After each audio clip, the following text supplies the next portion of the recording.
Penuntun Saat Teduh Gereja Kristen Jakarta, Selasa 14 Maret 2023. Judul renungan Hargailah, diambil dari 1 Korintus 9 ayat 9 sampai 10. Sebab dalam hukum Musa ada tertulis, janganlah engkau memberangus mulut lembu yang sedang mengirik.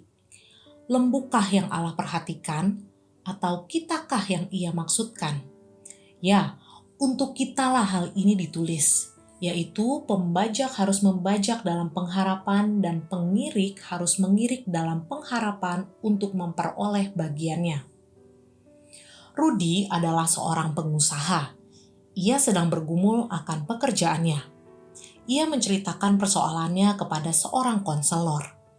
Ia mengatakan bahwa karyawannya bermasalah, tidak cekatan, dan selalu telat masuk kerja. Keluhan itu dirasakannya selama bertahun-tahun.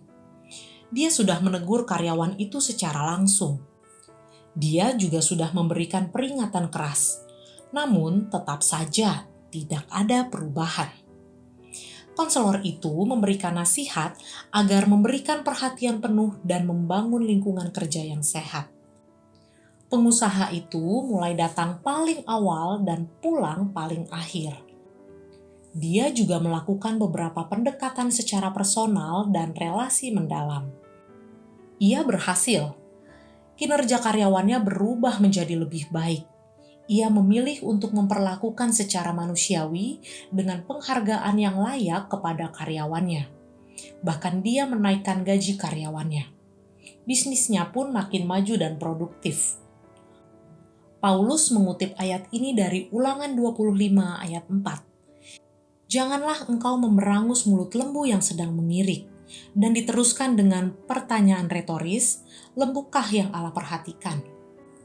Tujuannya adalah menekankan dan memperkuat dasar pernyataan dan penegasannya. Pertama, data ini sudah ada dalam kitab Taurat yaitu Hukum Musa.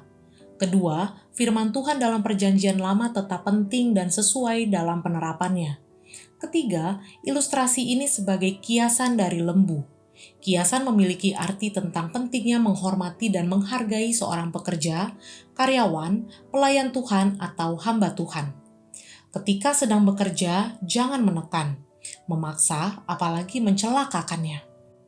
Sebaliknya, justru harus memperhatikan dan mendukungnya, bahkan terlibat bersama-sama agar bersemangat, kuat, dan ulet bekerja sehingga menghasilkan hasil yang berlipat ganda. Dalam ayat 10, Paulus menggunakan ilustrasi petani dan peternak, suatu budaya kerja yang umum sesuai geografis pada waktu itu. Petani yang membajak sawah dan pengirik yang mengirik hasil panen. Mereka sama-sama bekerja dengan gigih dan menaruh harapan yang besar pada hasil yang akan mereka beroleh. Hasil yang memberi mereka sukacita yang besar. Sejalan kisah Rudi di awal menggambarkan betapa penting menghargai rekan kerjanya. Dia memilih untuk melakukan pendekatan personal untuk suatu perubahan tanpa mendahulukan keputusan memecat. Ia berhasil mengubah suasana dan kinerja para karyawan. Dia menghargai dan menghormati mereka dengan perlakuan yang layak. Dia dan karyawannya pun menciptakan suasana yang baru dan kenyamanan bekerja. Dalam dunia bisnis dan pelayanan gerejawi, bahkan dimanapun, kita harus memperhatikan dan menghormati rekan-rekan, mendukung dan menciptakan suasana yang baik. Rohaniwan patut mendapat penghormatan khusus, bahkan 2 kali lipat, dan jangan menghalangi apa yang pantas bagi mereka. Kunci utamanya adalah menghidupi firman dan membangun komunikasi yang baik dan menciptakan kerukunan. Memperhatikan, menasehati, dan kerukunan jauh lebih bersahabat daripada sekedar wacana perbaikan atau saling menuntut. Kiranya Tuhan memampukan kita.